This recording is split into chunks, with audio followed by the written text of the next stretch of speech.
He left his 9-month pregnant wife in the rain after the doctor and his mother said, "This baby is not yours." He had no idea a billionaire was watching. "Hi, my most beautiful, loyal and greatest family. Welcome to home on your own channel, Mr. Peter Stories. May the Almighty pour his endless blessings upon you, filling your hearts with peace, your homes with warmth, and your lives with strength that never fades. May every woman glow with grace and dignity, every man walk with wisdom and courage, and every child laugh with pure joy that lights up the world. May no pain touch your spirit, and may sorrow never darken your days. I pray for your health, your success, and the happiness of your loved ones. May every morning bring hope, every night bring calm, and every step lead you closer to God's endless blessings. If your heart is true, like the video. If your love is real, write, "I am with Mr. Peter." Sherry Elliott learned on her wedding day that love was not included in the marriage contract, only servitude, silence and survival. The Sipes mansion stood like a monument to wealth and power, its marble floors gleaming, its crystal chandeliers casting fractured light across rooms too large to feel like home. Sherry had walked through those massive doors as a bride, her heart full of hope and dreams, believing that Kevin Sipes loved her enough to build a life together. She learned the truth before the sun set on her wedding night. "You'll sleep in the guest room on the 3rd floor," Kelly Sipes had announced, her voice cold and final as winter. "My son needs his rest, and you need to understand your place in this household before you share his bed." Sherry had looked to Kevin, waiting for him to object, to defend her, to claim his bride. But Kevin had simply nodded, his eyes downcast, and mumbled, "Yes, mother, whatever you think is best." That was the moment Sherry's dreams began to die. The days that followed revealed the true nature of her new life. Kelly Sipes ruled the mansion with absolute authority, and Kevin was nothing more than her obedient puppet. Every decision, every word, every action required his mother's approval. He worked in the family company, a position his mother had secured for him, and came home each evening to report to her like a child seeking praise. And Sherry, she was the help. "The floors need scrubbing," Kelly would say each morning, standing over Sherry with cold eyes. "A proper wife keeps a clean house. Or didn't they teach you that in whatever slum you came from?" Sherry had come from a modest neighborhood, yes.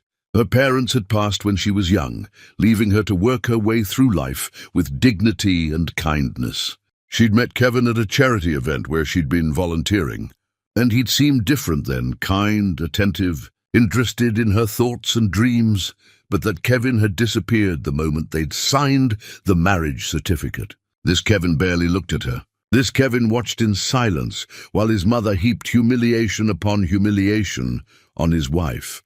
Clean the bathrooms, all 6 of them. Polish the silver. Prepare dinner for 8. Mother is having guests. And make sure you're presentable, though I doubt that's possible. Sherry cleaned. She cooked. She served Kelly's friends their elaborate meals while they spoke about her as if she weren't in the room. I don't know what Kevin was thinking. Marrying her. Charity case, I heard. Kelly's trying to make the best of it. Such a shame. The Sipes family deserves better. Kelly would smile, playing the martyr. We all make sacrifices for our children's happiness. But there was no happiness in the Sipes mansion. Only cold marble, colder hearts, and a woman slowly breaking under the weight of loveless cruelty. At night, alone in her 3rd-floor room, Sherry would cry into her pillow. She'd married for love, but love had never entered this house. She dreamed of a partner, but Kevin was no partner. He was his mother's son and nothing more. She tried to reach him. God, how she tried. "Kevin, please, can we talk? Just the 2 of us?" "Mother says we can talk at dinner with the family." "Kevin, I thought we could take a walk together, like we used to." "Mother needs me to review some documents with her." "Kevin, I'm your wife. Don't I matter to you at all?" And that was when he'd finally looked at her, really looked at her, and said words that cut deeper than any of Kelly's insults. "You matter when Mother says you matter." Until then, just do what you're told and stop making problems. Sherry stopped trying after that.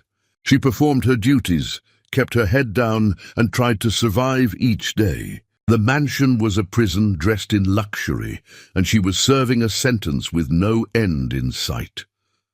Months passed in miserable routine. Wake before dawn, clean the house, prepare breakfast, endure Kelly's criticisms, prepare lunch, clean more, prepare dinner, serve, clean again, collapse into bed exhausted, only to repeat it all the next day. Then everything changed. Sherry missed her cycle, then another. Her body felt different, tender, exhausted in a new way. She bought a test in secret, her hands shaking as she waited for the result. Pregnant. She was carrying Kevin's child. For the first time in months, Sherry felt a flicker of hope. A baby might change things. A baby might make Kevin see her as more than his mother's servant. A baby might give her a purpose, a reason to endure, someone to love who might love her back. She told Kevin first, catching him alone one evening before Kelly could intervene. "I'm pregnant," she said softly, her hand on her still flat stomach. "We're going to have a baby." Kevin's face had gone pale, then flushed. Does mother know? Not joy, not excitement, not even concern for Sherry's health, just fear of what his mother would say. "I wanted to tell you first," Sherry said, her hope already withering. "I thought you'd be happy.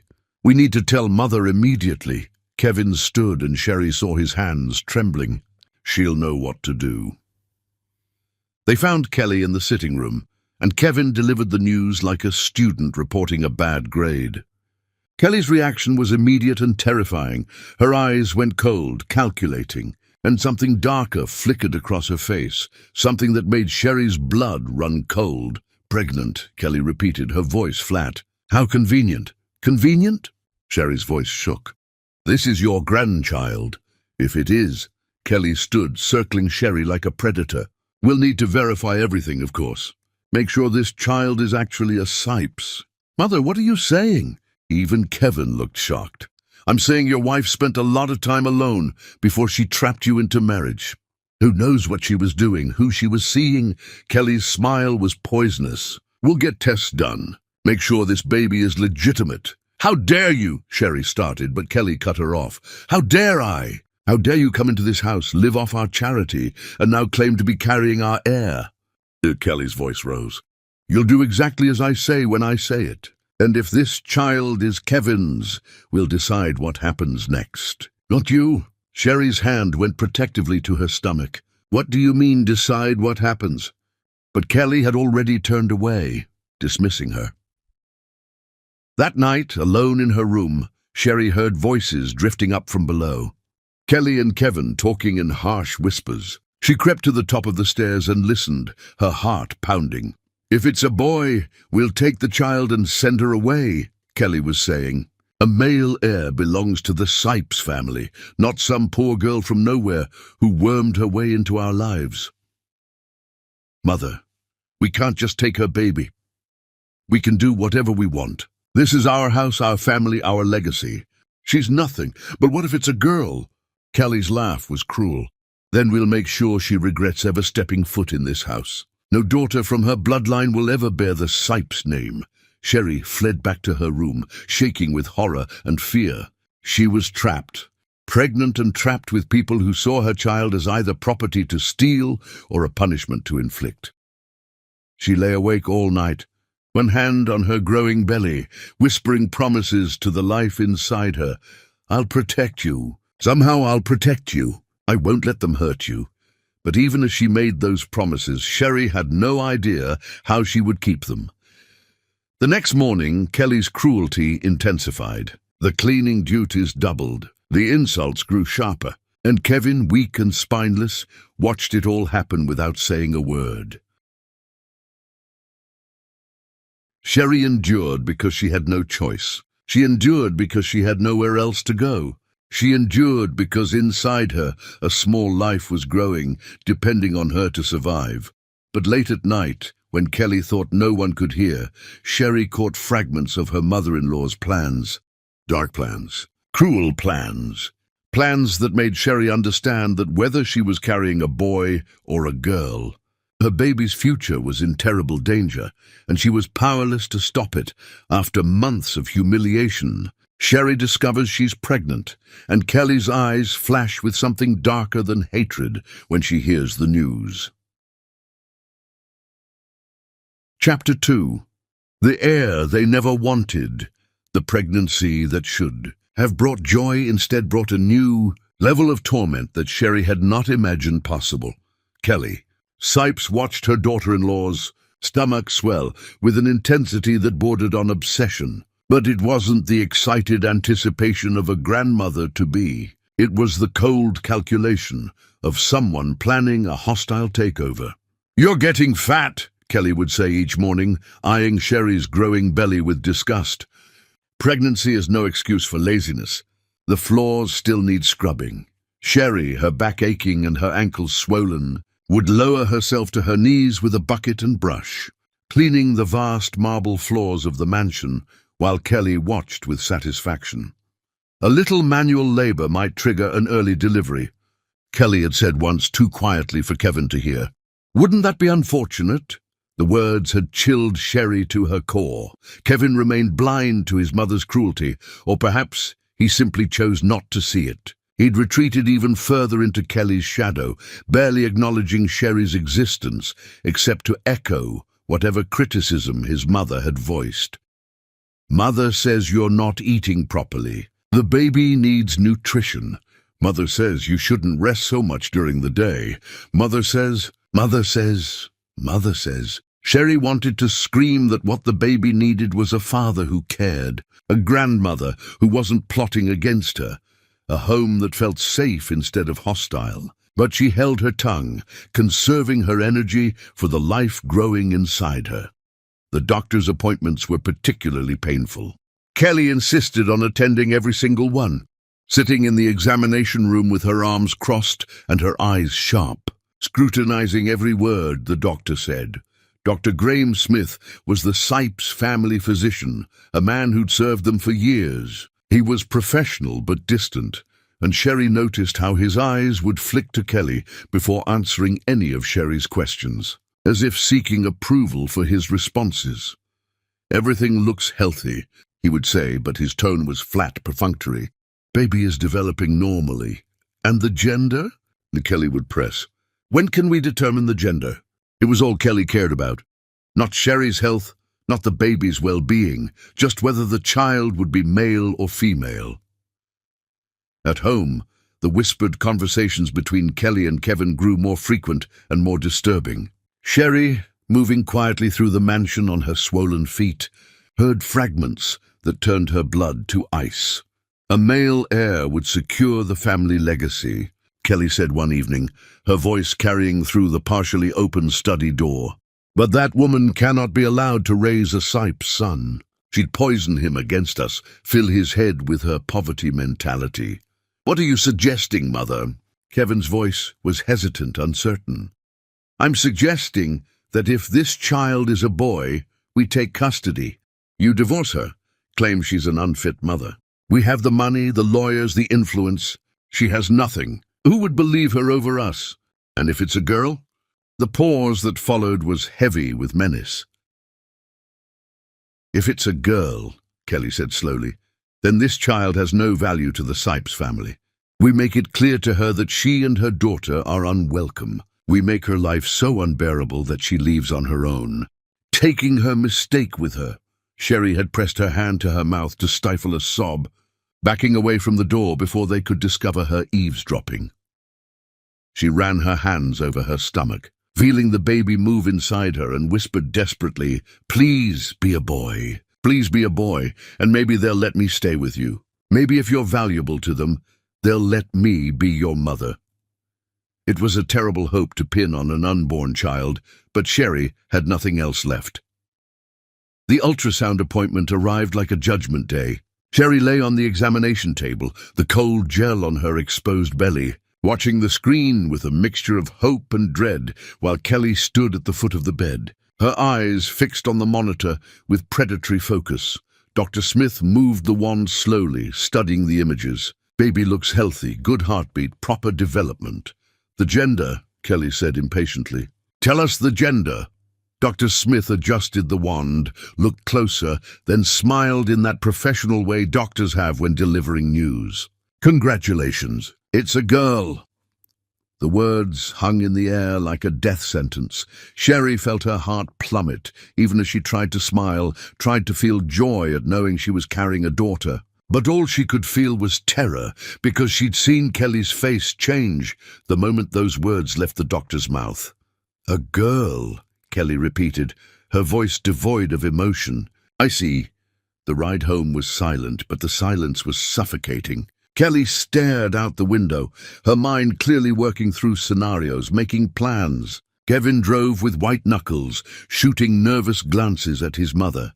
And Sherry sat in the back seat, one hand protectively over her belly, whispering silently to her daughter, I'm sorry. I'm so sorry you're not what they wanted, but I want you. I love you already. We'll find a way. That night, Kelly's true nature revealed itself fully. Pack your things, Kelly announced at dinner, looking at Sherry with cold finality. You have until the baby is born to find somewhere else to live. Mother, even Kevin looked shocked. She's still my wife, a wife who's giving you a worthless daughter instead of a son. Kelly's eyes flashed. We took her in out of charity. We gave her everything. And this is how she repays us? With a girl? I didn't choose the baby's gender, Sherry said, her voice shaking with anger and fear. That's not how it works. Don't you dare talk back to me. Kelly stood, her chair scraping loudly against the floor. You have been nothing but a burden since the day you entered this house. You will leave the moment the child is born, and you will take your daughter with you. The Sipes family wants nothing to do with either of you. Kevin, please, Sherry turned to her husband, desperation making her voice crack. This is your daughter, our daughter. You can't just throw us out. But Kevin wouldn't meet her eyes. Mother knows what's best for the family. I'm your family. Sherry's voice rose, tears streaming down her face. I'm your wife. This baby is your child. You were a mistake, Kevin said quietly, and the words shattered what little hope Sherry had left. Mother tried to warn me, but I wouldn't listen. Now I see she was right all along. Right about what? Sherry demanded. What has she been telling you? Kelly smiled, triumphant. The truth, that you're not good enough for this family, that you never were. That you trapped my son into marriage and now you're trying to trap him with a baby. That's insane. I love Kevin. You love his money, Kelly interrupted. But that's about to end. You'll get nothing in the divorce, nothing. You'll leave here with exactly what you came with, nothing. Sherry looked at Kevin one last time, searching for any sign of the man she'd married, the man who'd promised to love and cherish her. But that man was gone, if he'd ever existed at all. You're going to regret this, Sherry said quietly, standing despite her shaking legs. Both of you. When your daughter is born, when she's real and beautiful and innocent, you're going to regret throwing her away. I doubt that, Kelly said coldly. Now get out of my sight. You're upsetting my son. Sherry left the dining room, climbed the stairs to her lonely third-floor room, and wept until she had no tears left. She had a few months left until the baby was born. A few months to figure out how to survive as a single mother with no money, no family, and nowhere to go. But what Sherry didn't know was that Kelly's cruelty ran deeper than eviction. Kelly had plans, dark, devastating plans that would ensure Sherry lost everything, and those plans were already in motion.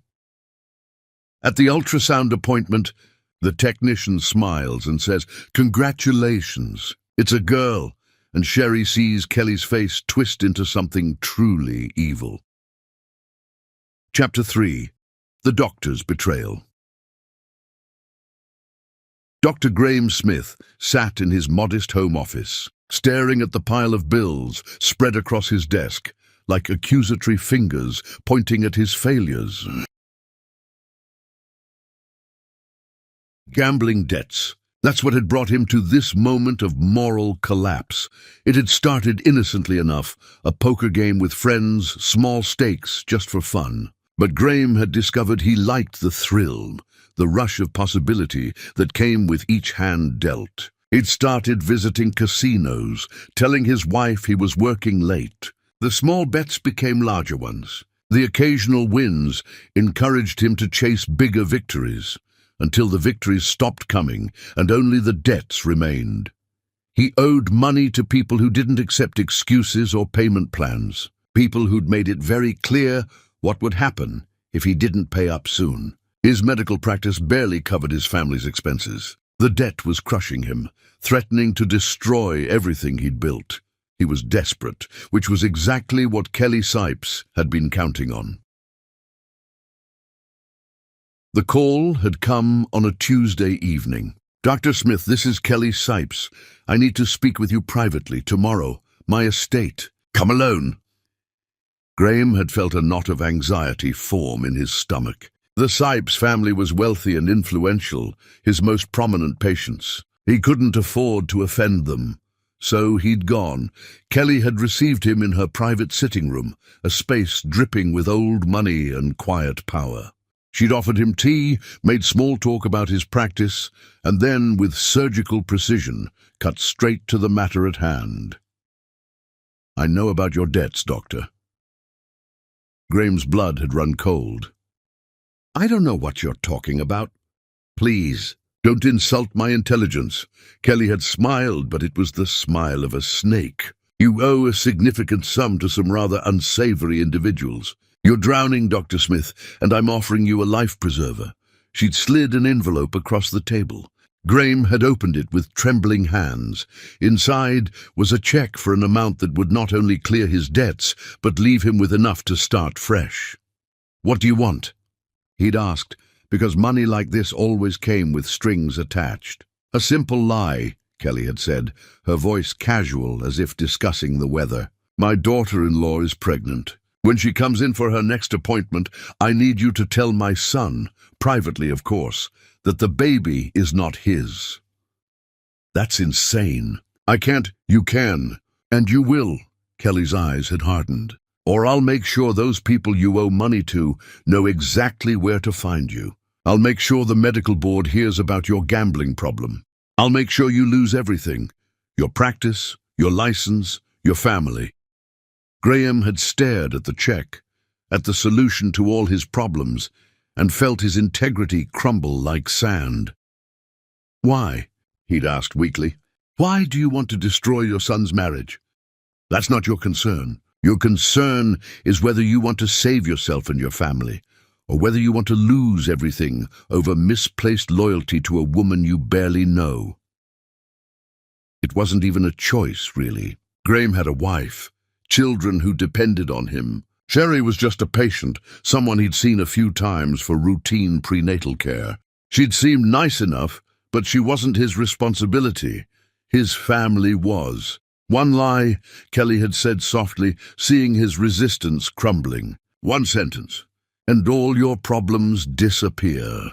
Graham had taken the check. Now, sitting in his office preparing for Sherry's next appointment, he felt sick with what he was about to do. He'd rehearsed the words, practiced the serious expression, crafted the performance of a concerned physician delivering devastating news, but he couldn't quite silence the voice in his head that whispered he was about to ruin an innocent woman's life. When Sherry arrived for her appointment, she looked tired and worried, her hand resting protectively on her swollen belly. Kevin accompanied her, as did Kelly. All three of them crowded into the examination room. "Everything looks good," Graham said after performing the routine checks, his voice sounding hollow to his own ears. "Baby is healthy, developing well." "Excellent," Kelly said, but her eyes were on Graham, sharp and expectant. This was the moment. Graham cleared his throat. "Mr. Sipes, could I speak with you privately for a moment? There's a medical matter I need to discuss." He saw Sherry's face pale, saw fear flash in her eyes. "What medical matter?" "Is something wrong with the baby?" "The baby is fine," Graham said, and that much at least was true. "This is a different matter. Mr. Sipes, please." Kevin followed him into the hallway, and Kelly, claiming she needed to discuss something with the doctor, came too. Sherry was left alone in the examination room, her heart pounding with dread. In the hallway, Graham delivered his lie. "Mr. Sipes, I need to inform you of something serious." He paused, as if this was difficult for him, as if he hadn't been paid handsomely to destroy this family. "The baby your wife is carrying. It's not yours." Kevin's face went slack with shock. "What? Her medical tests don't lie," Graham continued, the words bitter in his mouth. There had been no tests. There was no medical evidence. Just a check in his bank account and a script written by Kelly Sipes. "I'm sorry to be the one to tell you this, but the paternity is definitely not yours." Kelly made a sound that might have been surprise, but was actually satisfaction. "Oh my God, Kevin, I knew something wasn't right." "Are you sure?" Kevin demanded, his face flushing red. "You're absolutely certain?" "Completely certain," Graham lied, meeting Kevin's eyes and seeing the trust there, the faith in his medical expertise. It made him feel even sicker, but the debt was cleared. His family was safe. That had to matter more. "Can I see the test results?" Kevin asked. Graham's heart skipped. "Patient privacy laws prevent me from sharing them without your wife's consent. But I assure you, the evidence is conclusive." It was another lie layered on top of the first. There were no test results because there had been no tests. Kelly placed a hand on her son's shoulder. "I told you, Kevin. I told you she couldn't be trusted." Kevin's face had gone from shocked to enraged. "That lying—" "Let's go home and discuss this," Kelly said smoothly, already steering her son toward the door. "Thank you, Doctor, for your honesty." Graham watched them go, heard Sherry calling after them, asking what was wrong, why they were leaving. He saw the confusion and fear on her face, and then he went into his office, closed the door, and poured himself a drink with shaking hands. He'd saved himself, but he'd destroyed Sherry Elliott. And somewhere deep inside, beneath the rationalization and the desperation and the debt that was now cleared, Graham Smith knew he'd become something he'd sworn never to be when he took his medical oath. He'd become a man who hurt people for money. Kelly Sipes had bought his soul, and he'd sold it without a fight. At the next appointment, with Kelly present and smiling wickedly, Dr. Graham Smith looks Sherry in the eyes and says, "Mr. Sipes, I need to speak with you privately. It's about the paternity of this child." Chapter 4. The Lie That Shattered Everything. The moment Kevin emerged from that private conversation with Dr. Smith, Sherry knew her life was about to shatter. His face had transformed. The man who'd barely acknowledged her existence for months now looked at her with active hatred, with disgust so profound it seemed to radiate from him in waves. "Kevin?" Sherry struggled to stand from the examination table, her pregnant belly making the movement awkward. "What's wrong? What did he tell you?" Kevin's voice when he spoke was cold dead. "The baby isn't mine." The words didn't make sense. Sherry stared at him, trying to process what he'd said. "What? That's impossible. The doctor just told me. Medical tests prove it." Kevin's hands were clenched into fists. "How could you do this? How could you lie to me, trap me into marriage, and then try to pass off another man's child as mine?" "There's no other man." Sherry's voice rose in panic and disbelief. "Kevin, I've never been with anyone but you. This is your baby, your daughter. Don't lie to me anymore." Kevin shouted, his face flushing red. "The doctor has proof, scientific proof. You've been cheating on me, and now you're trying to make me raise some other man's bastard." Sherry felt the world tilting beneath her. This couldn't be happening. It wasn't possible. "What proof? Show me this proof." "Patient privacy laws," Kelly interjected smoothly, stepping between them. "The doctor can't share the detailed results without proper authorization.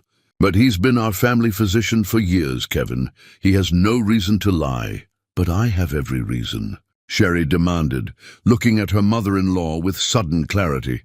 "This is you, isn't it? You did something. You paid him to lie."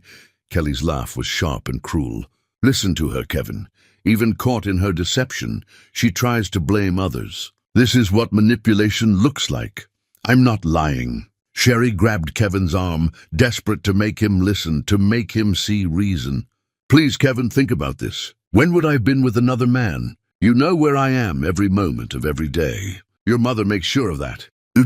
Maybe before we married, Kevin said, pulling away from her touch as if it burned him.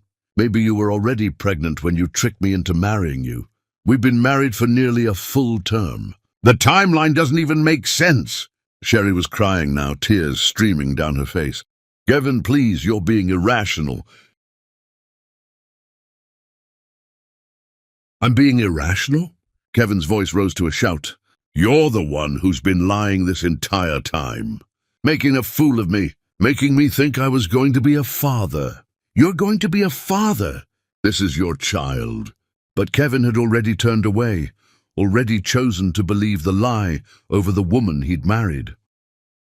Kelly placed a comforting hand on her son's shoulder, her face a perfect mask of sympathy, even as triumph glittered in her eyes. We should go home, dear. You need time to process this betrayal. They left Sherry standing in the doctor's office, her world crumbling around her.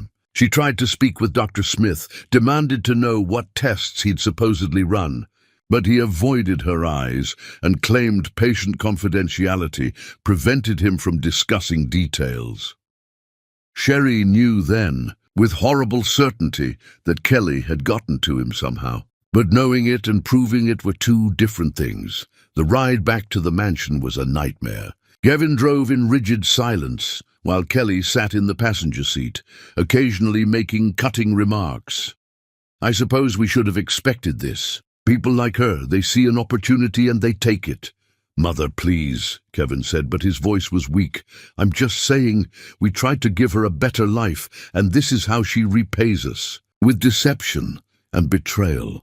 Sherry sat in the back seat, one hand on her belly, and felt her daughter moving inside her. She whispered to the baby, too quietly for the others to hear, I'm sorry. I'm so sorry. But we're going to survive this, somehow. When they reached the mansion, everything changed. Kevin, who'd been passively cruel before, became actively hostile. He stopped speaking to Sherry entirely, except to hurl accusations. How many men were there? Just one, or did you sleep with half the city? Whose baby is it really? Some ex-boyfriend? Someone you met at one of those charity events? Did you ever love me, or was it always about the money? Each question was a knife twisting in Sherry's heart, because the truth that she'd been faithful, that she'd loved him despite his weakness, that this baby was his, didn't matter anymore. He'd chosen to believe the lie. Kelly's treatment grew even worse. She piled on more chores, more humiliation, more cruelty. Clean the garage, all of it, and don't you dare complain about being tired. This is the least you can do after what you've done to my son. Dinner was cold. Make it again, and this time try not to poison us, if that's possible for someone of your low moral character. You're getting bigger by the day, disgusting. Try not to be seen when we have guests. Sherry endured because she had no choice. She had no money of her own. Kelly had made sure of that, claiming all household funds were managed by the family. She had no family to turn to, no friends, because Kelly had systematically isolated her from anyone she'd known before the marriage.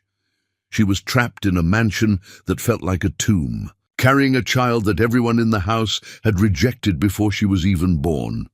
At night, Sherry would lie awake in her cold third-floor room and try to make plans. She'd leave after the baby was born. Somehow she'd find work. She'd build a life for herself and her daughter far away from the Sipes family. But as her due date approached and Kevin's hostility intensified, Sherry began to fear she wouldn't make it that long. He'd stopped providing for her needs. No maternity clothes, no prenatal vitamins, unless she could sneak them from the bathroom Kelly rarely used. No preparation for the baby's arrival, no crib, no clothes, nothing. Why would I buy things for another man's child? Kevin had snarled when she'd asked. Kelly encouraged every bit of Kevin's cruelty, fed his anger, kept the fire of his hatred burning bright. She's probably planning to take you for everything in a divorce, Kelly would say, making you think you're the father so she can get child support. We should throw her out now, Kevin would respond. Why wait? Soon, Kelly would say, her eyes on Sherry's swollen belly. Very soon. Sherry felt the threat hanging over her like a blade waiting to drop. She tried to stay out of their way, tried to be invisible, tried to just survive until the baby came and she could escape. But Kelly and Kevin's hatred had grown beyond reason, beyond mercy. And on a night when rain lashed the windows and thunder shook the mansion's foundations, when Sherry felt the first sharp pains of labor beginning, everything came crashing down. "Kevin," Sherry gasped, finding him in the study with his mother. "Something's wrong. The baby's coming. I need to get to the hospital." Kevin looked at her with cold, dead eyes. "That's not my problem. Please." Sherry doubled over as another contraction hit. "I'm in labor. I need help." Kelly stood, walked to where Sherry was leaning against the doorframe, and spoke words that would haunt Sherry for the rest of her life. "Get out." "What?" Sherry looked up, seeing no mercy in Kelly's face. "Get out of this house, now. We're done supporting you and your bastard child." "It's storming outside." "I'm in labor." Sherry's voice rose in panic and pain. "Not our concern," Kevin said, standing beside his mother, united in their cruelty. "You can't do this," Sherry whispered. But she could see in their faces that they could. They would. They were doing it right now. Kelly grabbed Sherry's arm and began dragging her toward the front door. Kevin followed, his face set in grim satisfaction. "No, please, please don't do this," Sherry begged, pain and terror making her voice shrill. "I'll die out there. The baby will die." "Should have thought of that before you decided to cheat on my son," Kelly said. Throwing open the front door, the storm roared in, rain immediately soaking the entryway, thunder deafening. "Please!" Sherry clutched the doorframe, but Kelly pried her fingers away. "Out!" And with a final shove, Kelly pushed Sherry through the door. Sherry stumbled on the front steps, her swollen belly throwing off her balance. She fell hard, landing on her hands and knees on the rain-slicked stone, crying out in pain as a contraction tore through her.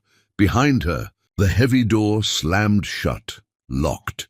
Sherry pounded on the door, screaming to be let back in, but the lights inside went off one by one until the house was dark and silent.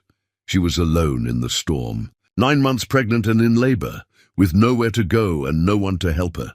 The rain soaked her within seconds, plastering her hair to her face, her nightgown to her body. Lightning split the sky, illuminating the long driveway that led to the street. Sherry knew she had to move. She couldn't stay on the steps. She had to get to the street, had to flag down a car, had to get help. She started crawling down the driveway, her hands and knees scraping on gravel. Contractions coming faster now, pain consuming her. "Please, God," she whispered through the rain and tears and agony. "Please save my baby. Please don't let her die because of what they've done." She made it halfway down the driveway before her strength gave out. She collapsed onto her side, curling around her belly, certain she was going to die here in the rain. But then, headlights, a car, turning onto the street, slowing as the driver saw something in the road. The car stopped. A door opened, footsteps running toward her. "Please," Sherry whispered to the figure kneeling beside her in the rain. "Save my baby." And a voice, kind, urgent, determined, said words that would change everything. "I'm going to save both of you." One stormy night, when she was 9 months pregnant and crying in pain, he threw her out of the house. Chapter 5. Cast into the Storm. Donald Cooper had been driving home from a late meeting when the storm hit with sudden violence, turning the night sky into a roiling mass of black clouds and lightning. He'd slowed his car to navigate the rain-slicked roads when his headlights caught something in the middle of the street ahead, a dark shape that didn't belong there. His first thought was that someone had hit an animal. He pulled over, intending to move whatever it was out of the road before someone else came along and had an accident. But as he stepped out into the punishing rain, as he moved closer to the shape illuminated by his car's headlights, Donald's heart stopped. It wasn't an animal. It was a woman, a very pregnant woman. Lying in the road, soaked to the skin, crying in pain, Donald ran, his expensive shoes splashing through puddles. rain immediately drenching his suit. "Ma'am? Ma'am, can you hear me?" The woman looked up at him, with eyes full of such desperation and pain that Donald felt something crack in his chest. Her face was streaked with rain and tears, her lips trembling, her whole body shaking with cold and fear. "Please," she whispered, her voice barely audible over the thunder. "Save my baby." Donald dropped to his knees in the puddles forming on the asphalt, rain immediately soaking through his expensive suit. He didn't care. All he cared about was the woman in front of him, who was clearly in labor and clearly in crisis. What happened? How did you get here? Donald looked around, seeing the massive Sipes mansion about 100 yards up the driveway, its windows all dark. Not a single light on, as if the house itself were dead. "Did you come from that house?"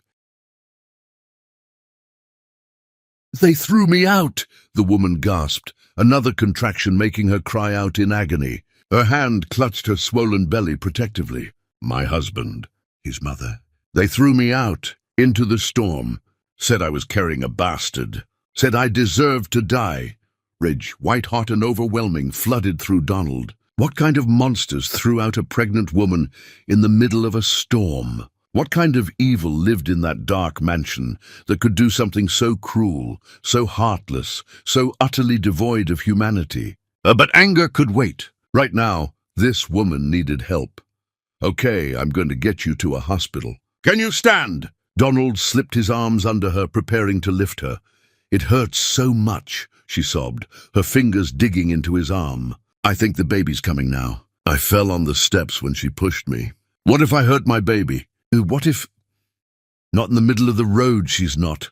Donald lifted the woman as gently as he could, shocked at how light she was, despite being 9 months pregnant. She was malnourished, he realized, with growing horror. Whoever had been caring for her, or not caring for her, had let her become dangerously thin. He could feel her ribs, see the way her collarbones jutted out sharply. This woman had been starved. He carried her to his car, using one hand to open the back door and carefully lay her across the seats. Lightning flashed overhead, illuminating her face for just a moment. Young, beautiful despite the pain, and so very frightened.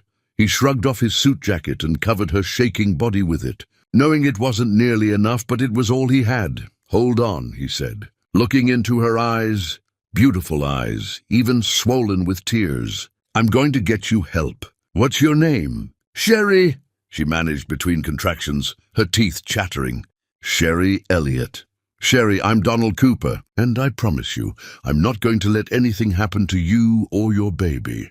He said the words with absolute conviction, making a vow in that moment that he would protect this woman and her child no matter what it cost him. He ran to the driver's seat, already pulling out his phone. As he peeled out onto the street, tires spraying water, he called the nearest hospital. "This is Donald Cooper. I'm bringing in a woman in active labor, possible complications, ETA 15 minutes. Have an emergency team ready." The hospital administrator didn't question him. Everyone in this part of the state knew Donald Cooper, wealthy beyond measure, generous beyond belief, and someone whose requests were treated like commands. In the back seat, Sherry was crying, one hand pressed to her stomach. "I'm so scared. What if something's wrong? What if the baby's hurt from when I fell?" "You fell?" Donald's hands tightened on the wheel. "Did they push you?" "His mother pushed me out the door. I fell on the steps." Sherry's voice was ragged with pain and memory. "They locked me out. I crawled down the driveway, and I couldn't go any further." Donald had never in his life wanted to hurt someone the way he wanted to hurt whoever had done this to Sherry. But violence could wait. Getting her to safety was all that mattered. "Tell me about the baby," he said, trying to keep her conscious, keep her focused. "Do you know if it's a boy or a girl?" "A girl," Sherry whispered. "They told me it was a girl, and that's when everything got worse. They wanted a boy. They were going to take a boy from me, but a girl. They said she was worthless." The pieces of the story were coming together in Donald's mind, painting a picture so ugly he could hardly believe it. But Sherry's pain was real, her terror was real, and that mansion with all its lights off while she suffered in the rain was all too real. "Your daughter isn't worthless," Donald said fiercely, "and neither are you. Whatever they told you, whatever they did to you, that ends now. You're safe, Sherry. I swear to you, you're safe now." He drove through the storm like a man possessed, navigating the flooded streets with single-minded purpose. In the back seat, Sherry's contractions were getting closer together, her cries of pain more frequent. "Please don't let my baby die," she begged. "Please, I can handle anything else, but don't let her die." "She's not going to die," Donald said, and he poured every ounce of certainty he possessed into those words. "You're both going to survive this. I believe that with everything in me." The hospital appeared through the rain, like a beacon of light. Donald pulled up to the emergency entrance where a team was already waiting with a wheelchair and a gurney. Multiple contractions. Possible trauma from a fall, Donald rattled off as the medical team swarmed around the car. "She's malnourished and she's been through hell." They lifted Sherry onto the gurney, and she reached out, grabbing Donald's hand with surprising strength. "Don't leave me," she said, her eyes wide with fear. "Please don't leave me alone." Something in Donald's chest, something that had been frozen since he'd lost his own wife and son, cracked open. "I'm not going anywhere," he said, squeezing her hand. "I'll be right here the whole time." The medical team wheeled her toward labor and delivery, and Donald followed, still holding her hand. His expensive clothes soaked and ruined, his shoes squelching with every step. He didn't care about the money, the clothes, the inconvenience. All he cared about was the frightened woman who'd been thrown away like trash, and the baby fighting to be born into a world that had already rejected her. The nurses tried to stop him at the labor and delivery doors. "Family only, sir?" "I'm family," Donald said in a tone that brooked no argument. "And if you try to keep me from her, I'll buy this hospital just so I can fire whoever gets in my way." The nurses looked at each other, recognized Donald Cooper, and stepped aside. Sherry was prepped for delivery, and Donald stood beside her, letting her squeeze his hand until he thought the bones might break. "You're doing great," he told her as the contractions intensified. "Just breathe. Focus on me. We're going to get through this together." "I don't even know you," Sherry gasped. "Why are you helping me?" Donald thought about his wife, about the baby boy who'd never taken a breath, about the night he'd lost them both and thought he'd never smile again. "Because someone should have been there to help me when I needed it," he said quietly. "Because you deserve kindness. Because that baby deserves a fighting chance." The doctor arrived, examined Sherry, and delivered news that made Donald's heart sink. "The baby's in distress. We need to do an emergency cesarean." Sherry started crying. "No, please, is she okay? Is my baby okay?" "We're going to make sure she's okay," the doctor said firmly. "But we need to move fast. Mr. Cooper, you'll need to wait outside." "No!" Sherry grabbed Donald's hand with both of hers. "He stays, please. I need him to stay." The doctor looked at Donald, saw something in his face and nodded. "Scrub in, quickly." Minutes later, Sherry was on the operating table, Donald beside her head, holding her hand and talking to her, keeping her calm while the surgical team worked. "Tell me about her," Donald said. "What are you going to name your daughter?" "I don't know," Sherry whispered. "I hadn't let myself think about it. I was so scared they'd take her from me." "No one's taking her from you. Not now, not ever." Donald squeezed her hand. "Think of a name. Something beautiful. Something strong." But before Sherry could answer, a cry filled the operating room, thin, angry, alive. "It's a boy," the doctor announced. "A healthy baby boy." Sherry's eyes went wide with shock. "But they said, the ultrasound said—" "Ultrasounds can be wrong," the doctor said, smiling. "Congratulations, you have a son." Donald felt tears streaming down his face, mixing with the rain that had soaked him earlier. A boy. Against all odds, after all the cruelty and hatred, Sherry had given birth to a boy. They cleaned the baby and brought him to Sherry's side. He was small but perfect, his tiny fists waving, his face scrunched up and red from crying. "He's beautiful," Sherry sobbed, reaching out to touch her son with shaking fingers. He's perfect. Donald looked at the baby, this tiny miracle who'd survived his mother's ordeal, who'd chosen this stormy night to enter the world, and felt something he hadn't felt in 5 years. Hope. What will you name him? Donald asked softly. Sherry looked at her son, then at Donald, and fresh tears fell. Jacob, she whispered. It means God has been gracious because he was. He sent you to save us. The doctor spoke up then, his face serious. Mrs. Elliot, there were some complications during delivery. We had to perform a hysterectomy to stop the bleeding. You won't be able to have more children. Sherry looked at her son, at this perfect boy in her arms, and whispered, He's enough. He's more than enough. He's everything. Donald stayed beside her as they moved her to recovery. As nurses settled baby Jacob in a bassinet beside her bed, as the storm outside finally began to fade. He'd paid every hospital bill, made sure Sherry had the best room, the best care, everything she needed. Money was meaningless to him, but this, helping someone who truly needed it, this felt important. As dawn broke, washing pale light through the hospital window, Sherry opened her eyes and found Donald sitting in the chair beside her bed, watching over her and Jacob like a guardian angel. You stayed, she said, her voice hoarse. I told you I would. Sherry looked at this man, this stranger who'd saved her life, who'd held her hand through her darkest moment, who'd cried when her son was born. Why? Why would you do all this for someone you don't know? Donald was quiet for a long moment. When he spoke, his voice was thick with old grief. Years ago, I lost my wife during childbirth. Our son was stillborn. I held my wife's hand as she bled out, and there was nothing I could do. No amount of money, no amount of pleading, nothing could save them. He met Sherry's eyes. Maybe God put me on that road tonight because I couldn't save them, but I could save you. Maybe this is my second chance to do right. Sherry reached out and took his hand. This man who'd shown her more kindness in one night than she'd known in her entire marriage. Thank you, she whispered. You saved both of our lives. No, Donald said, looking at baby Jacob sleeping peacefully. You saved mine too. I've been dead inside for so long. But tonight, helping you, seeing this little one come into the world, I feel alive again. He stood, preparing to leave and let her rest. But Sherry's next words stopped him.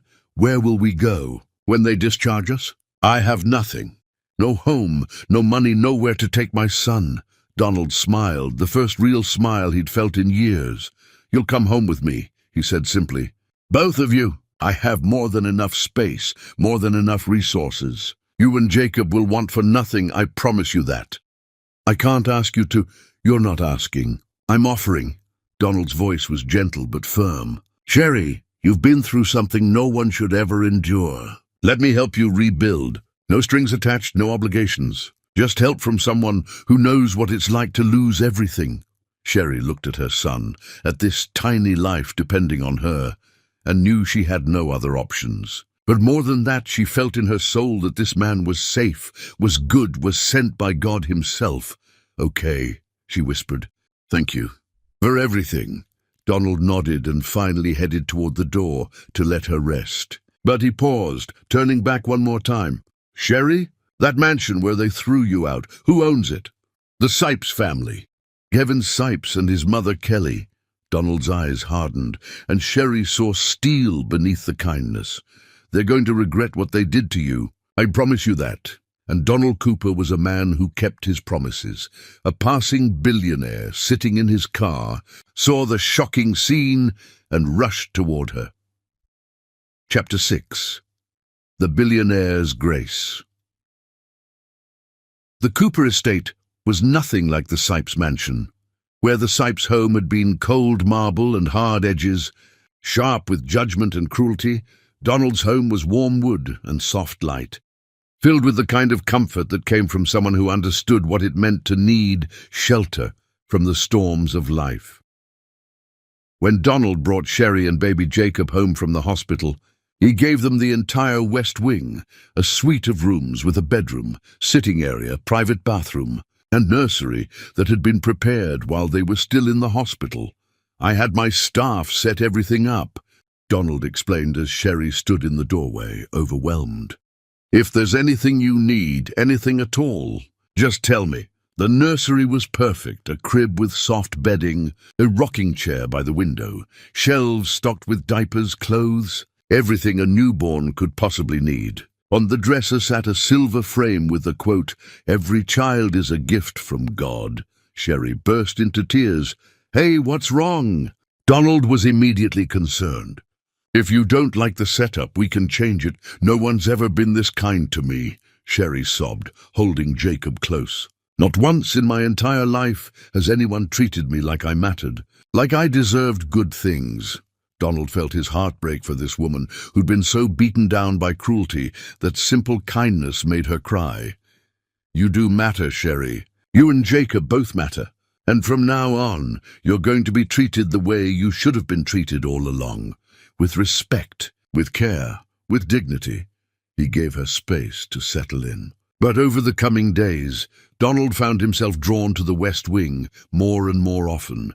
He'd check in during breakfast, making sure Sherry had eaten, that Jacob was feeding well, that she had everything she needed. He'd visit in the afternoons, often finding Sherry in the rocking chair with Jacob, singing softly to her son. At night, when Jacob cried, as newborns do, Donald would sometimes hear Sherry pacing the halls, trying not to disturb anyone. He'd appear with warm milk or herbal tea, sitting with her while she fed the baby, keeping her company in the lonely hours before dawn.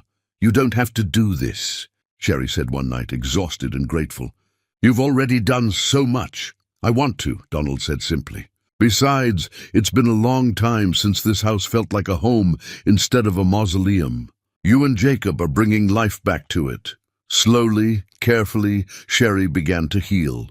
The physical wounds from childbirth mended. The malnutrition began to reverse, as Donald's cook prepared nourishing meals and brought them to her 3 times a day. The exhaustion eased as she was able to actually sleep, knowing she was safe, knowing her son was safe. But the emotional wounds ran deeper. Sherry would wake in the night in a panic, convinced Kelly Sipes was standing over Jacob's crib, ready to steal him away. She'd rush to the nursery, heart pounding, only to find her son sleeping peacefully, safe and sound. Donald found her like that one night, standing over the crib and shaking. "He's okay," Donald said gently. "He's safe, Sherry. They could come for him," she whispered. "Kelly wanted a grandson. Now that she knows Jacob is a boy, she'll come for him. Over my dead body," Donald said, and the steel in his voice was absolute. "No one is taking Jacob from you. Not Kelly Sipes, not Kevin, not anyone. I will protect you both, Sherry. That's a promise." As the days turned into weeks, Donald learned more about what Sherry had endured. Not all at once.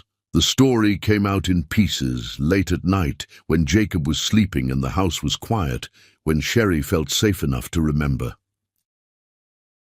The servitude, the insults, the isolation, Kevin's weakness and Kelly's cruelty. The devastating moment when Dr. Smith had lied about Jacob's paternity and Kevin had believed it without question. "He never even asked for proof," Sherry said, tears sliding down her cheeks. "His own child, and he just believed I'd betrayed him because his mother said so." Donald felt rage building every time Sherry shared another piece of her story. But he kept it controlled, channeled it into determination. The Sipes family would answer for what they'd done. But first, he needed to make sure Sherry was strong enough to face them. "Have you thought about what you want to do?" Donald asked one afternoon, watching Sherry cradle Jacob. "Legally, you're still married to Kevin, and they could potentially claim rights to Jacob." Fear flashed across Sherry's face. "No, they can't have him. They threw us away. They don't get to come back now and pretend they want him." "I agree completely, but we need to be proactive." Donald pulled out his phone. "I'm going to call my attorney. We're going to file for divorce, full custody, and a restraining order. And we're going to make sure the truth about what they did comes out." "They'll fight it," Sherry said. "Kelly has money, connections, lawyers." "So do I," Donald said quietly. "And I promise you, Sherry, my resources are far greater than the Sipes family's. More importantly, the truth is on our side."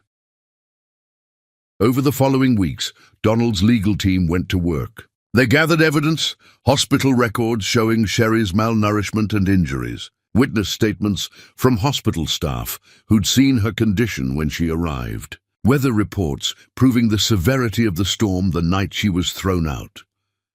Donald had also hired private investigators who discovered something crucial. Dr. Graham Smith had deposited a large sum of money into his account the day before he'd lied about Jacob's paternity, a sum that traced back to Kelly Sipes. "We've got them," Donald's lawyer said, laying out the evidence. "Fraud, perjury, conspiracy, and the fact that they threw a pregnant woman out in a storm could be considered attempted murder." "I don't want revenge," Sherry said quietly. "I just want to be free. I want Jacob to be safe." "You'll have both," Donald promised, "and they'll face justice for what they did."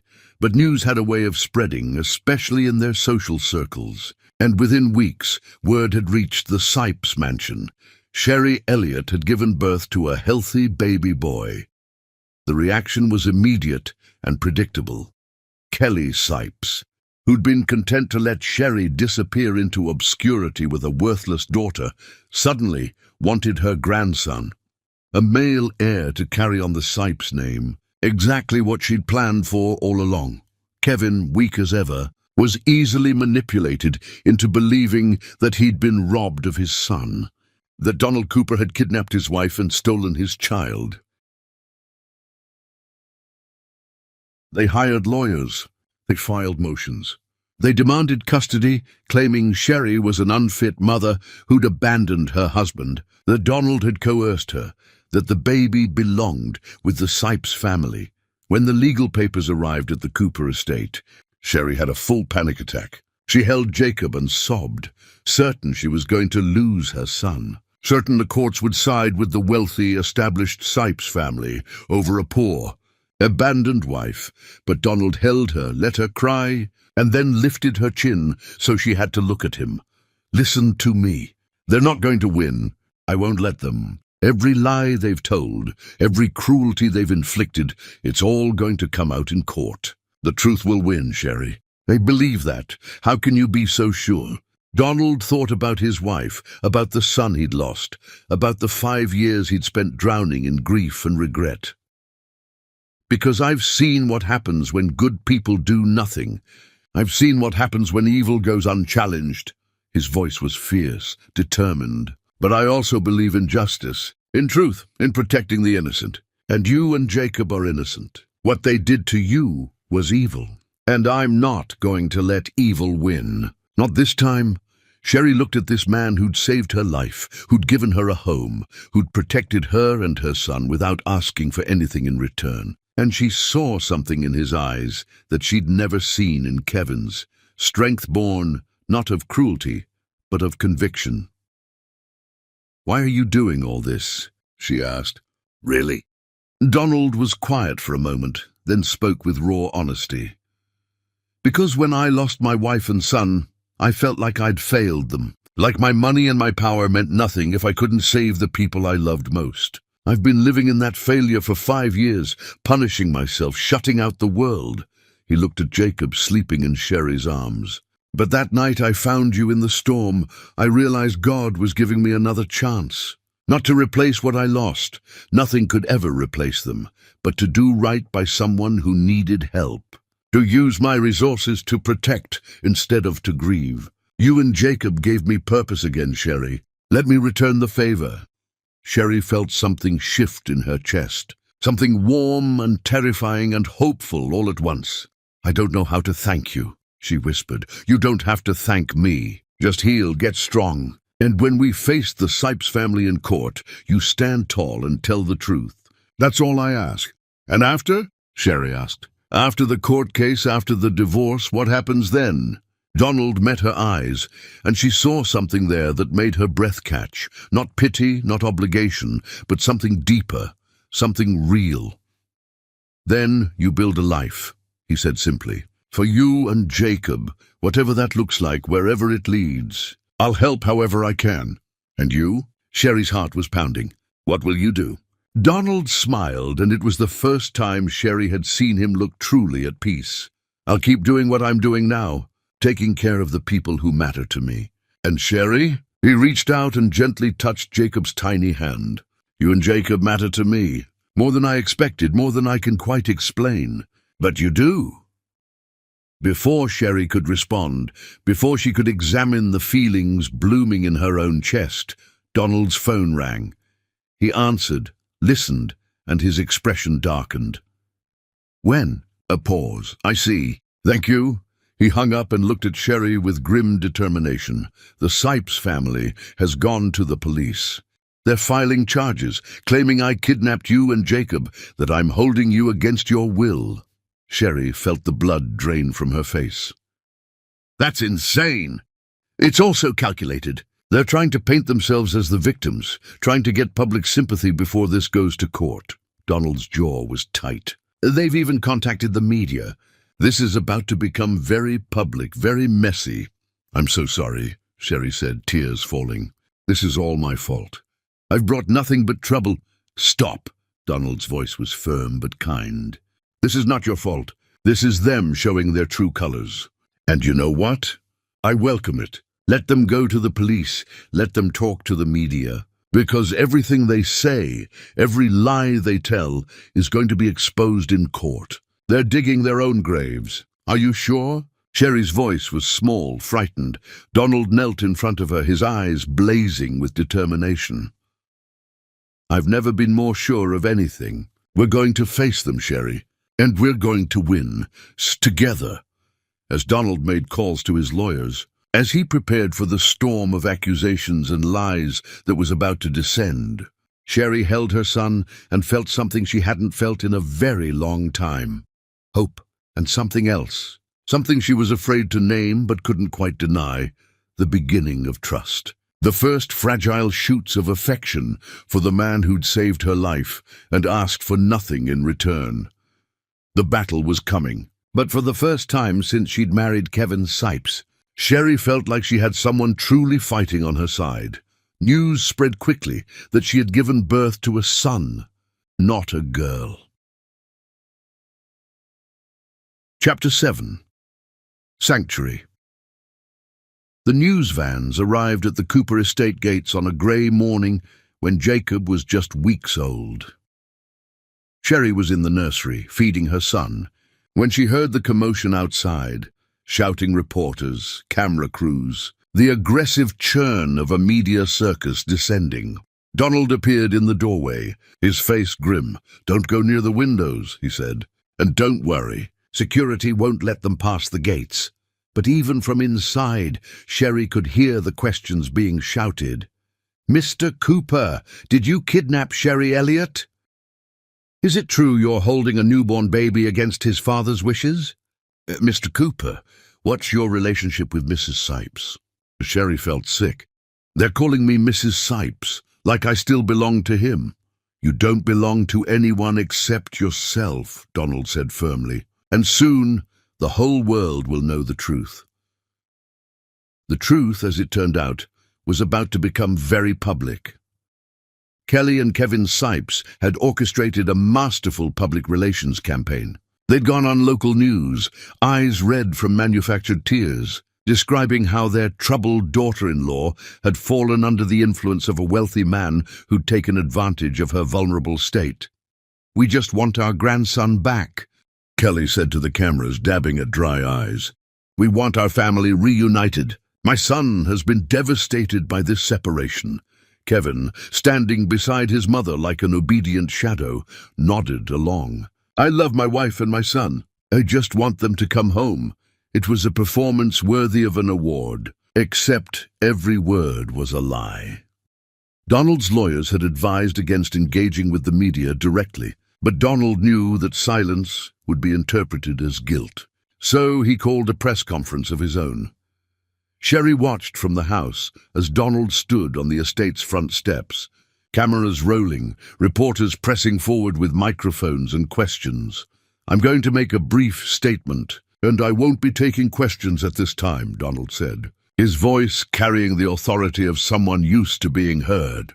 3 weeks ago, I found Sherry Elliott lying in the road during a severe thunderstorm. She was 9 months pregnant in active labor.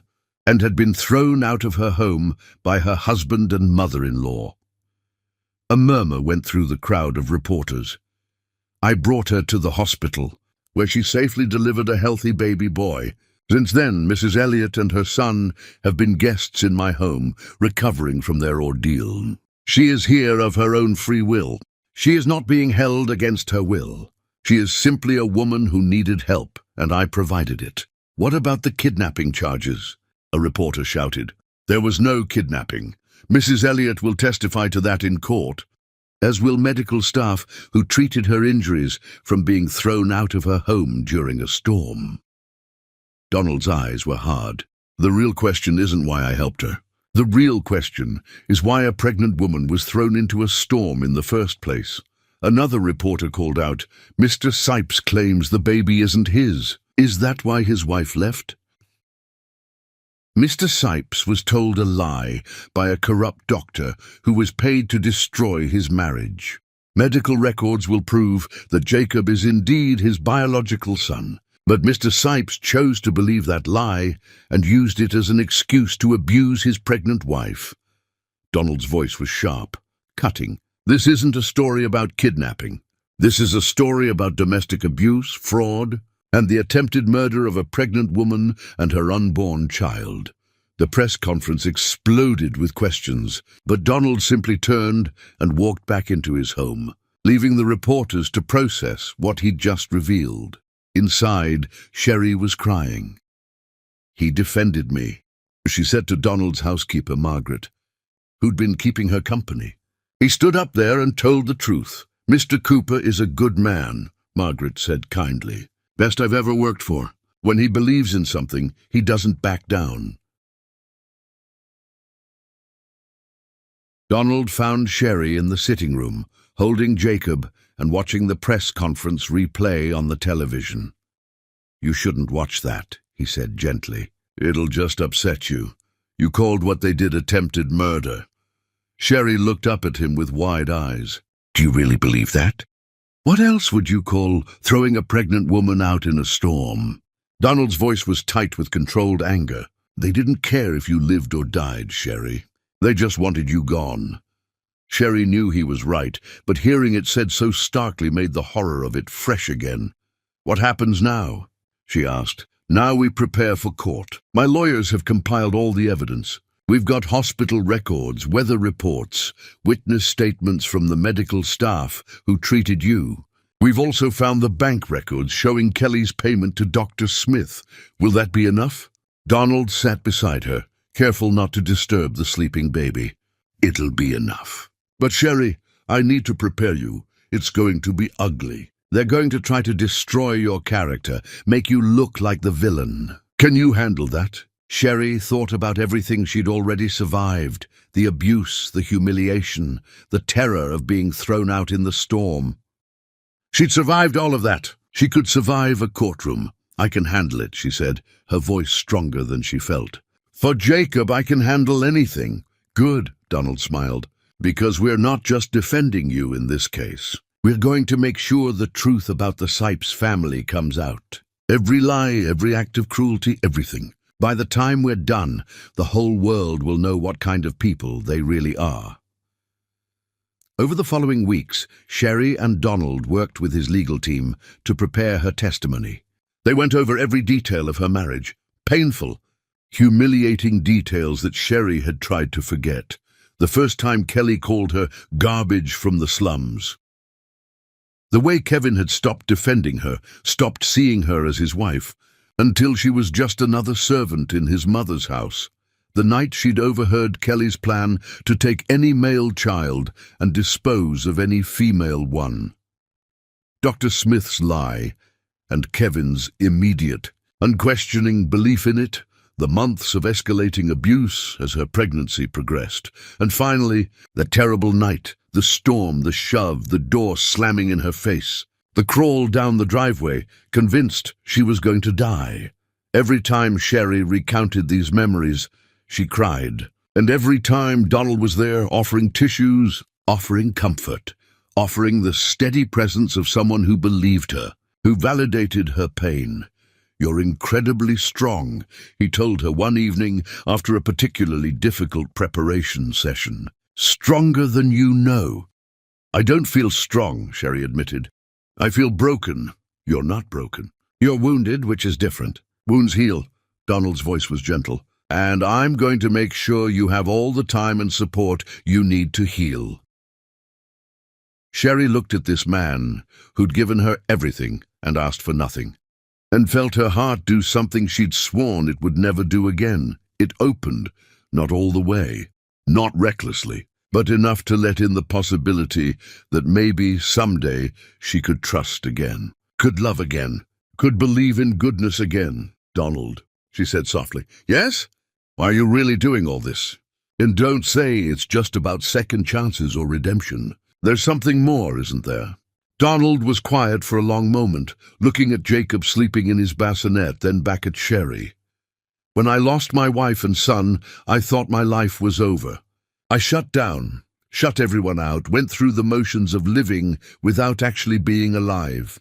He paused, choosing his words carefully. "But when I found you in that storm, when I held your hand through Jacob's birth, when I saw you being a mother to this perfect little boy, something woke up in me.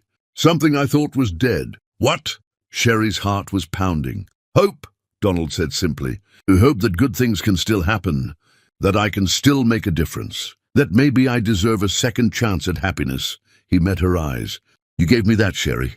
You and Jacob reminded me what it feels like to care about someone, to want to protect someone, to want to build a future instead of just mourning the past." Sherry felt tears sliding down her cheeks. "I don't know what to say." "You don't have to say anything. I'm not asking for anything from you except the chance to keep helping, keep being part of your life, in whatever way you're comfortable with." Donald smiled. "I know you need time to heal. I know trust doesn't come easily after what you've been through. I'm not asking for more than you can give. I just want you to know you're not alone anymore. You have someone in your corner, always." Before Sherry could respond, before she could examine the warm, terrifying feelings blooming in her chest, Donald's phone rang. He answered, listened, and his expression hardened. "I see. Thank you for the warning." He hung up and looked at Sherry with steel in his eyes. "They're coming? Tomorrow.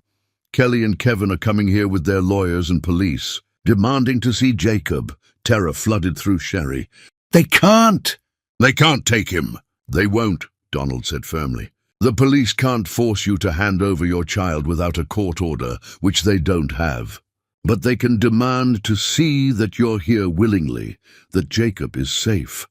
"I don't want to see them," Sherry said, her whole body shaking. "I don't want them anywhere near my son." "You won't have to talk to them. My lawyers will handle everything." "But Sherry," Donald knelt in front of her, taking her hands. "This is actually good news. They're getting desperate, making rash moves. Desperate people make mistakes. And when they do, we'll be ready." That night, Sherry barely slept. She kept Jacob in her room, lying awake and listening for any sound that might signal Kevin and Kelly forcing their way in. But Donald's security was excellent, and the night passed without incident. Morning came bright and cold. Sherry watched from an upstairs window as several cars pulled up to the estate gates. She recognized Kelly's Mercedes, Kevin sitting in the passenger seat. Behind them, police cars. News vans. It was a spectacle, carefully orchestrated for maximum public impact. Donald's lawyers met them at the gate, documents in hand. Sherry couldn't hear the conversation, but she saw Kelly gesturing angrily, saw Kevin looking uncertain. The police spoke with Donald's lawyers, examined the paperwork, and then, to Kelly's visible fury, they left. No forced entry, no confrontation, just a simple verification that Sherry was at the estate of her own free will and that Jacob was safe and healthy. Kelly stood at the gate, screaming threats that Sherry couldn't quite hear. Kevin tried to calm his mother, but she shook him off, her face twisted with rage. Finally they left, but the news vans remained, the cameras focused on the estate. Donald came upstairs to find Sherry, who'd been watching the whole scene unfold. "They couldn't get in," she said, relief making her voice shake. "And they never will." Not without a court order, and they're not going to get one. The evidence against them is too strong. Donald put his arm around her shoulders, a gesture of comfort and protection. The court date is set for next month. 1 month, and this will all be over. And then? Sherry asked, looking up at him. Then you're free, Donald said. Free from Kevin, free from Kelly, free to build whatever life you want. What Sherry wanted, she was beginning to realize, was standing right beside her. But she wasn't ready to say that yet. Not when the wounds were still so fresh, not when Kevin's betrayal was still so recent. So she just nodded and held her son close, counting down the days until she could finally, truly be free. Her greedy husband and his mother filed a false case, accusing the billionaire of kidnapping his wife and stealing his baby. Chapter 8. The False Accusation. The courtroom was packed with reporters, spectators, and people who'd followed the story with rapt attention. It had become the scandal of the season, wealthy family versus wealthy benefactor, with a helpless woman and innocent child caught in the middle, except Sherry wasn't helpless anymore. She sat at the plaintiff's table beside Donald and his team of lawyers, holding her head high despite the fear churning in her stomach. Jacob was with Margaret back at the estate, safe and far from this ugly battle. Across the aisle, Kelly and Kevin Sipes sat with their own legal team, looking polished and confident. Kelly wore pearls and a designer suit, playing the part of the grieving grandmother to perfection. Her makeup was flawless, her hair styled immaculately, every inch the respectable matriarch. Kevin looked appropriately wounded, the wronged husband seeking justice, though Sherry could see the uncertainty in his eyes whenever he glanced her way. It was all theater, and Sherry knew it. But she wondered if the judge and jury could see through the performance. The judge entered, and the bailiff called the court to order. The Sipes family's lawyer stood to present their case, a tall man with silver hair and a voice that dripped with false sincerity. Your Honor, my clients are loving parents who have been cruelly separated from their newborn son by a man with more money than morals. Donald Cooper, using his wealth and influence, has kidnapped Mrs. Sherry Sipes and her infant son, holding them against their will, while filling her head with lies about her loving husband and concerned mother-in-law. Sherry's hands clenched in her lap. Every word was a lie, but spoken with such conviction that she worried people might believe it. She felt Donald's hand cover hers under the table, a silent gesture of support. The Sipes lawyer continued, painting a picture of Kevin as a devoted husband whose wife had been led astray, of Kelly as a caring mother-in-law who only wanted what was best for her grandchild. He spoke of Donald as a predator who'd taken advantage of a vulnerable woman, using his resources to isolate her from her family. They asked this court for justice, to return the child to his rightful family, and to hold Mr. Cooper accountable for his actions.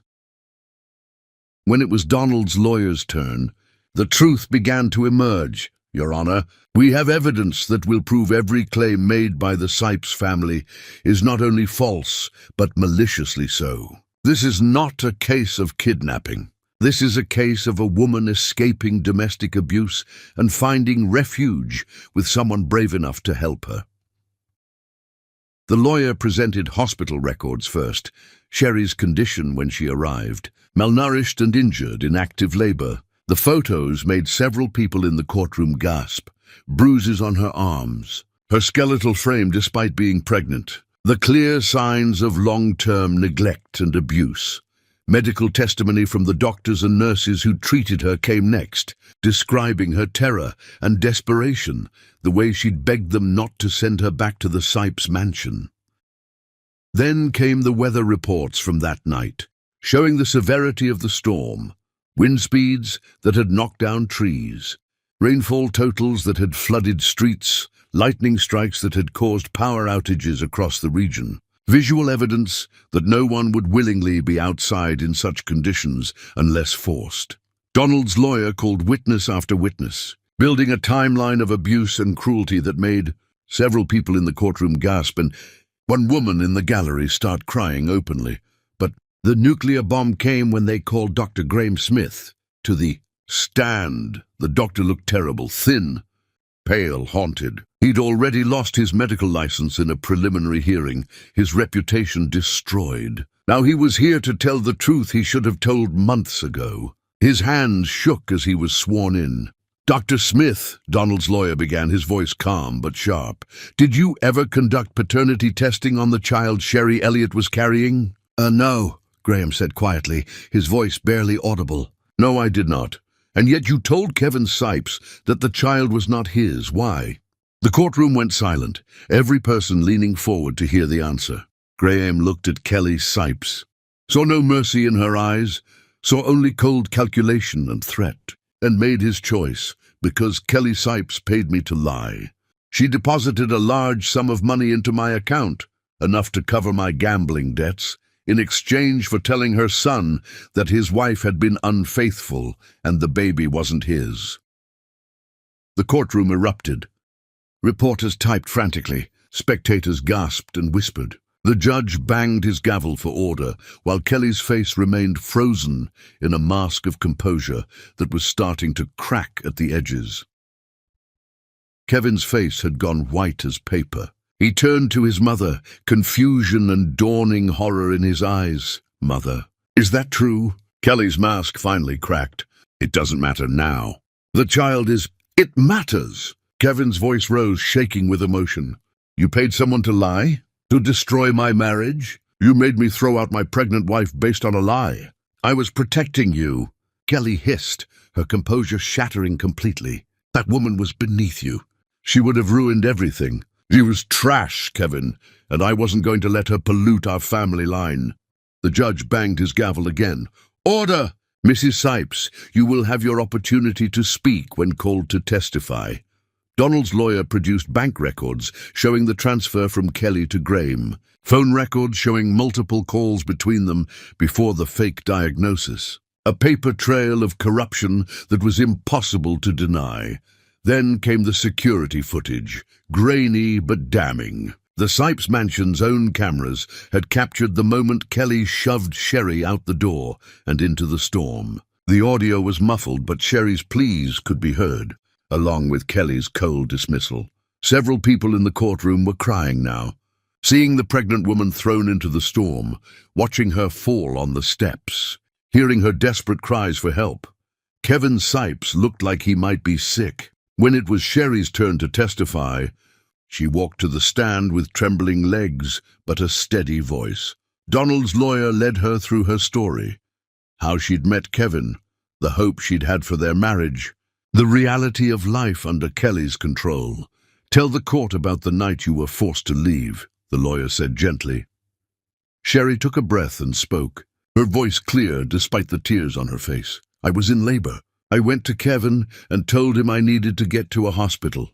But his mother said to get out. She said my baby was a bastard and not welcome in their home." Sherry's hands were shaking. Kevin didn't stop her. "He didn't protect me or our baby. His mother pushed me out the door, and I fell on the steps. Then they locked the door and turned off all the lights." "What did you do then?" "I tried to crawl to the street to get help. I thought I was going to die. I thought my baby was going to die." Sherry looked directly at Kevin, who couldn't meet her eyes. "I prayed for someone to help us, and God sent Donald Cooper." The Sipes lawyer tried to paint Sherry as an opportunist, someone who'd seduced a wealthy man to secure her future. But every attack fell flat against the mountain of evidence showing her victimhood. When Kelly took the stand, she tried to maintain her composure, tried to claim everything had been a misunderstanding. But when confronted with the security footage, with Dr. Smith's testimony, with the bank records, her lies crumbled. "I did what I had to do to protect my family," she finally shouted, her careful facade shattering. "That woman was not good enough for the Sipes name. She was trash, and I treated her accordingly." The judge's expression grew thunderous. "Mrs. Sipes, you are admitting to fraud, conspiracy, and endangerment of a pregnant woman." Kelly seemed to realize her mistake, but it was too late. That's not what I meant." "I think it's exactly what you meant." The judge turned to Kevin. Mr. Sipes, you have been remarkably quiet during these proceedings. Do you have anything to say? Kevin stood on shaking legs, his face a mixture of shame and belated understanding. His voice cracked. I was wrong. I should have protected my wife. I should have questioned the doctor's claims. I should have stood up to my mother. He looked at Sherry, tears streaming down his face. I failed you in every way a husband can fail his wife. I failed our son before he was even born. It was the first honest thing Kevin had said in their entire marriage, but it was far too late. The judge called a brief recess to review the evidence. When court reconvened, his decision was swift and final.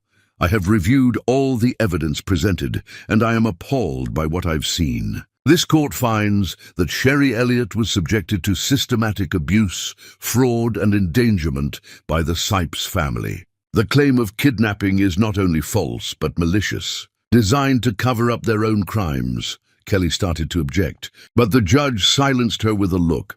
Furthermore, I'm granting Mrs. Elliott a divorce from Kevin Sipes, effective immediately. She is awarded full custody of her son Jacob, with no visitation rights for Mr. Sipes, given his participation in the abuse and his failure to protect his child. Your Honor, please, Kevin cried out. At least let me see my son. Hold him once. You lost that right when you threw a pregnant woman into a storm, the judge said coldly.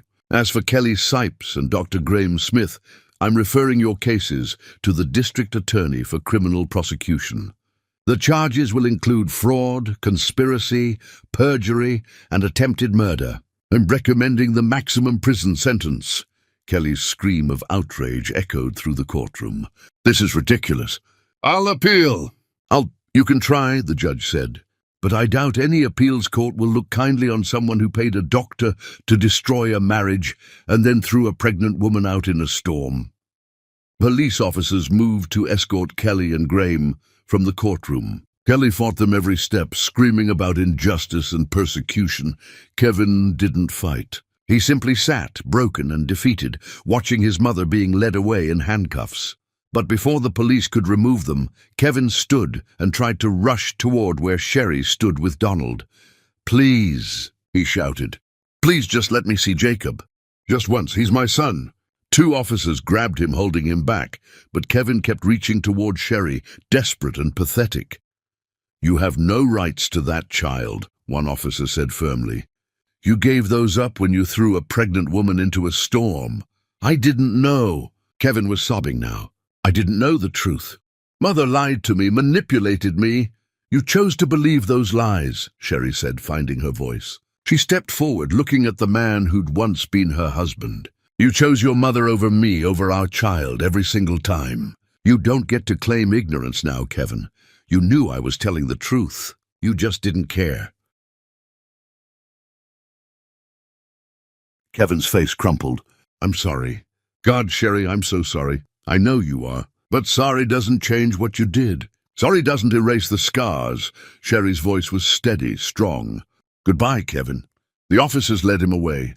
Still crying, still begging for one chance to see his son. But that chance would never come. The judge concluded the proceedings, signed the divorce papers, and it was done. Sherry Elliott was free. In court, the truth came out. The fake report, the bribed doctor, and the years of cruelty. Chapter 9. The Truth Unveiled. The weeks following the trial were surreal for Sherry. Kelly Sipes and Dr. Graham Smith were sentenced to lengthy prison terms. Kelly for conspiracy, fraud, attempted murder, and a host of other charges. Graham for medical fraud and conspiracy. The judge had shown no mercy, calling their actions a level of cruelty that shocks the conscience of this court.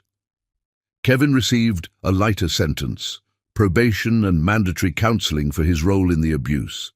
Though he lost all rights to Jacob permanently, the judge had noted that while Kevin was manipulated by his mother, he was still an adult who'd made choices, and those choices had nearly killed his wife and child.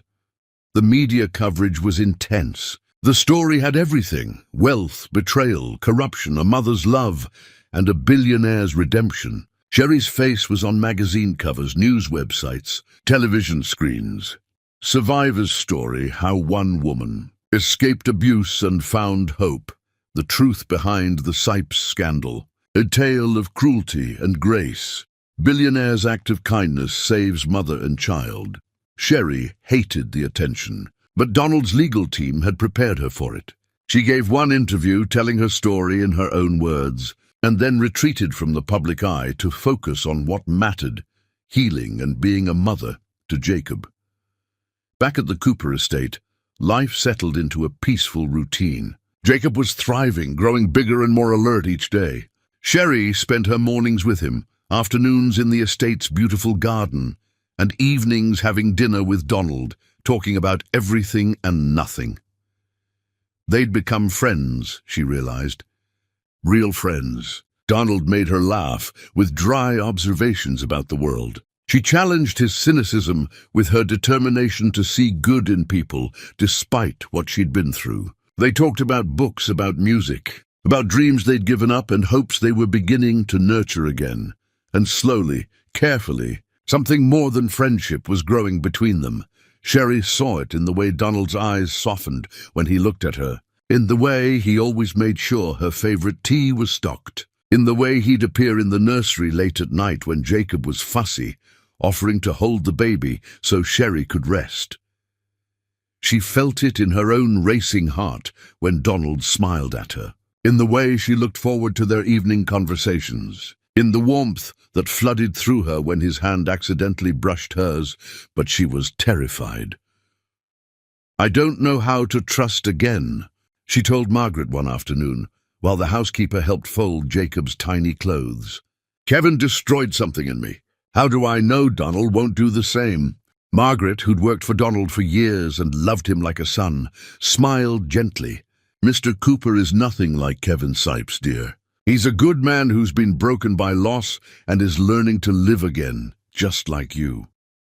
"But what if I'm just grateful? What if I'm confusing gratitude with something else?" "Are you?" Margaret asked shrewdly. "Or are you afraid to admit you're falling in love because love has hurt you before?" Sherry didn't have an answer for that. Donald, for his part, was patient. He never pushed, never demanded, never made Sherry feel pressured. He simply existed in her life as a constant, steady presence, someone she could count on, someone who'd proven time and again that he would protect her and Jacob no matter what. But one evening, as they sat in the garden watching the sunset while Jacob slept in his stroller, Sherry finally asked the question that had been haunting her. "What happens now, Donald? The trial is over. I'm divorced. Eventually I need to figure out my life, find my own place, get a job." "Why?" Donald interrupted gently. "What do you mean, why? I can't stay here forever. I need to build a life for Jacob. Who says you can't build that life here?" Donald turned to face her, his grey eyes serious. "Sherry, I know you need time. I know you need space to heal and figure out who you are outside of all the trauma. I'm not asking you to make any decisions right now. I'm just asking you to consider that maybe you don't have to leave. Maybe home is right here." Sherry's heart was pounding. "Donald, let me finish." He took her hand, his thumb brushing across her knuckles. "I told you once that you and Jacob gave me hope again. That's still true. But it's become more than hope. You've become essential to me, Sherry. I wake up thinking about making you smile. I go through my day looking forward to our evening talks. I watch you with Jacob, and I think about what kind of father I could be to him if you'd let me." Tears were streaming down Sherry's face now. "I'm scared. I know. So am I." Donald's voice was raw with honesty. "I'm terrified of loving again and losing again. But I'm more terrified of letting you walk out of my life without telling you how I feel." "And how do you feel?" Sherry whispered. "I love you," Donald said simply. "I love your strength, your kindness, your fierce protection of your son. I love the way you hum while you fold laundry, and the way you always check on me when I've been working too long. I love that you see me as a person, not as a wallet or a means to an end. I love you, Sherry Elliott. And I love Jacob like he's my own son." Sherry was sobbing now, overwhelmed by emotion. "I don't know if I can do this. I don't know if I'm ready." "Then don't decide today." Take all the time you need. Donald wiped away her tears with gentle fingers. I'm not going anywhere. Whether you decide you can love me back or whether you decide we're better as friends, I'll still be here. You and Jacob will always have a home with me, always have my protection, always have my support. That's not conditional on you loving me back. You're too good to be true, Sherry said, laughing through her tears. Meant like you don't exist in real life. I'm not perfect, Sherry. I'm just a man who knows what it's like to lose everything and who's been given a second chance at happiness. I'm not going to waste it. Donald stood, pulling her gently to her feet. Now come on, Jacob's starting to wake up, and I believe it's my turn to give him his bottle. As Donald lifted Jacob from the stroller, cooing at the baby with such tenderness, Sherry felt something inside her finally truly break free. The walls around her heart, built brick by brick during her marriage to Kevin, were crumbling, and behind those walls was the truth she'd been too afraid to admit. She was falling in love with Donald. Cooper, maybe she'd been falling since that night in the storm when he'd promised to save her and kept that promise. Maybe it had happened gradually, in all the small kindnesses and the steady presence. Maybe it had been inevitable from the moment she'd looked into his eyes and seen a soul as wounded and hopeful as her own. It didn't matter when it had started. What mattered was that it was real. And for the first time since her wedding to Kevin Sipes, Sherry allowed herself to hope that love might not always end in betrayal and pain. That maybe, just maybe, it could be something beautiful. The next morning, Sherry woke early and found Donald in the garden, just as the sun was rising. He looked surprised to see her. Couldn't sleep? He asked. I've been thinking, Sherry said, her heart racing. About what you said yesterday. Donald went very still. And I realized something. Sherry stepped closer to him. I've been so afraid of being hurt again that I almost missed something amazing happening right in front of me. Sherry. I love you too, she said, the words tumbling out in a rush. I think I have for a while now. I was just too scared to admit it. But I'm not going to let fear stop me from living anymore. Kevin and Kelly tried to destroy me, but I survived. And now I'm going to do more than survive. I'm going to be happy. With you, if you'll have me. Donald's face transformed, joy lighting up his features in a way that made him look years younger. If I'll have you? Sherry, I've been yours since the moment I found you in that storm. He pulled her into his arms, and Sherry felt for the first time in her entire life completely safe, completely cherished, completely home.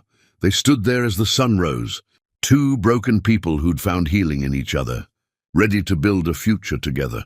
But first, there was one more piece of business to attend to. Later that day, Donald made a phone call to his lawyers.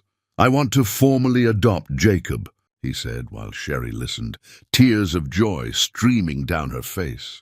I want to be his father in every legal sense. Can we make that happen? The lawyer assured him they could. And that's how Jacob Elliott became Jacob Elliott Cooper, with a father who would die to protect him and a mother who'd survived hell to give him life. The truth was out. Justice had been served. And from the ashes of cruelty and betrayal, love had bloomed. But there was still one more conversation that needed to happen. One more moment of closure that would finally, completely set Sherry free. The judge was furious, sentencing the husband and his mother to 10 years in prison. Chapter 10. A New Beginning.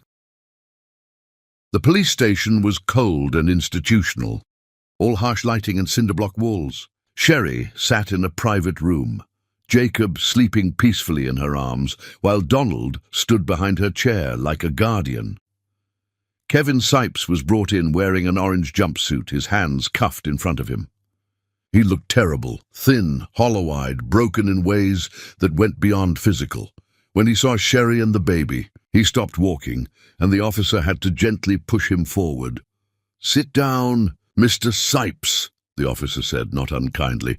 Kevin sat across from Sherry, his eyes fixed on Jacob with an intensity that made her uncomfortable. But she'd asked for this meeting, needed it for closure. "Thank you for seeing me," Kevin said, his voice hoarse. "I didn't think you would." "I almost didn't," Sherry said honestly. "But I needed to say some things to you, and I needed you to hear them." Kevin nodded, still staring at the baby. Can I at least see his face?" Sherry hesitated, then shifted Jacob so Kevin could see him properly. The baby was awake now, his dark eyes curious and bright.